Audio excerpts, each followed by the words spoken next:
President of the Sovereignty Council and Commander-in-Chief of the Armed Forces, Lieutenant General Abdel Fattah Burhan, Vice Chair of the Sovereignty Council and Commander of the Rapid Support Forces, Lieutenant General Mohammed Hamdan Daglo, members of the Sovereignty Council, and most importantly, signatories to this framework agreement, members of the Diplomatic Corps, distinguished guests, Assalamu alaikum.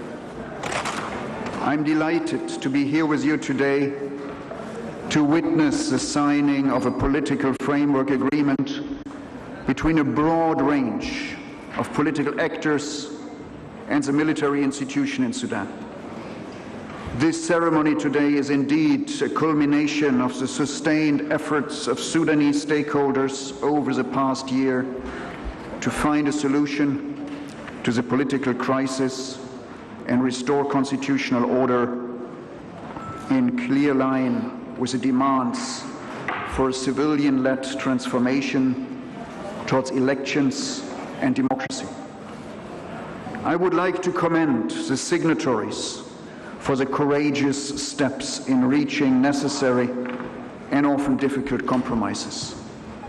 In particular, I applaud the military's express commitment last July to exit the political scene. This commitment has created a new dynamic, which is now reflected in the understanding about the transitional institutions. I also applaud the efforts of the civilian actors to establish broad-based consensus on the envisaged transitional constitutional arrangements and the role of the military. The process leading to this agreement has been truly Sudanese-owned and Sudanese-led. The framework which you have been signing today would not have been reached without the determined efforts of a number of civil society actors and national figures who have been shuttling between different actors, given their advice, and encouraged compromise. Let me also thank my partners in the trilateral mechanism, the African Union and IGAD, and my colleagues at UNITAMS, who spared no efforts to encourage all sides to engage in dialogue and who have helped to bridge gaps where they exist. It is my hope that the principles in the document will be translated into action. The transitional authorities need to respect and protect the rights and freedoms of all Sudanese, regardless of their ethnic, religious, or political background. It is particularly encouraging to see that this framework agreement stipulates the need to protect women's social, political, and economic rights and their representation with no less than 40% in the national government and legislature. Let me also underscore the decisive role played by the young men and women on the streets all across Sudan. Without them,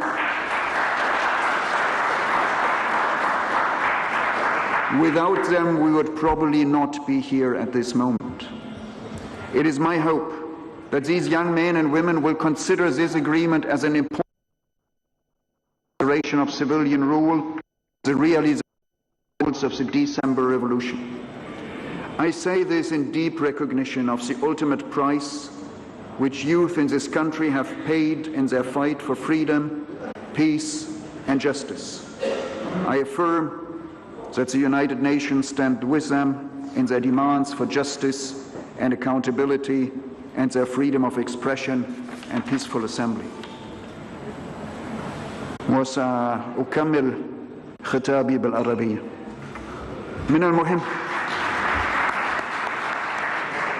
أن تبدأ المرحلة الثانية لهذه العملية السياسية الأرفور لمعالجة القضايا الآلقة لإتمام اتفاق سياسي شامل بما في ذلك العدالة والعدالة الانتقالية وإصلاح قطاع الأمن والدمج التي سوف تؤدي إلى تشكيل جيش وطني موحد ومستقبل لجنة التفكيك وتطبيق اتفاق جوبا للسلام والشرق.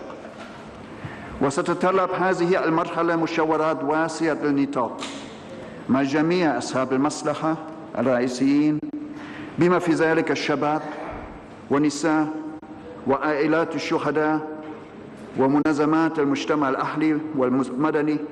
وستتطلب أيضا جهود متواصلة للتواصل مع القوى السياسية الرئيسية وشركاء السلام التي لم تنضم للتوقيع على الاتفاق الإطاري اليوم.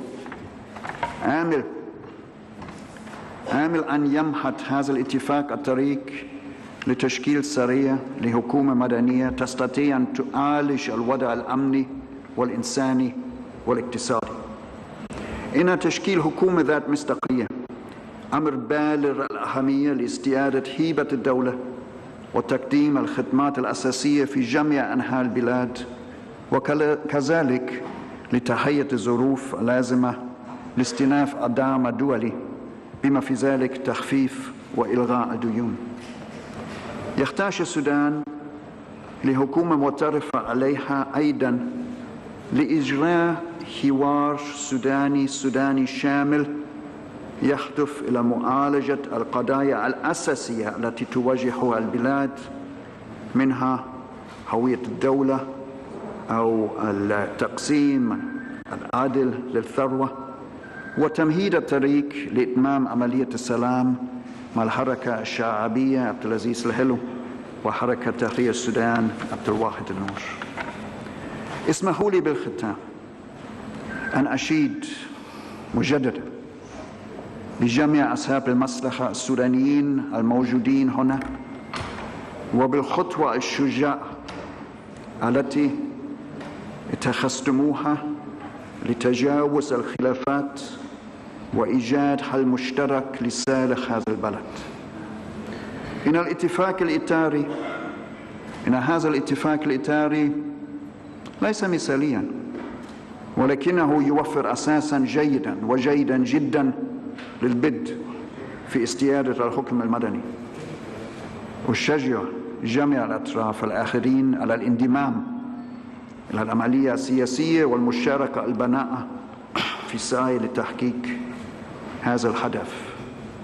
كما أود أن أشكر المجتمع الدولي على دعمه المستمر للسودان، وأدعوهم من هنا إلى مواصلة استعداداتهم لاستئناف الدعم الدولي للسودان في المرحلة الانتقالية الجديدة.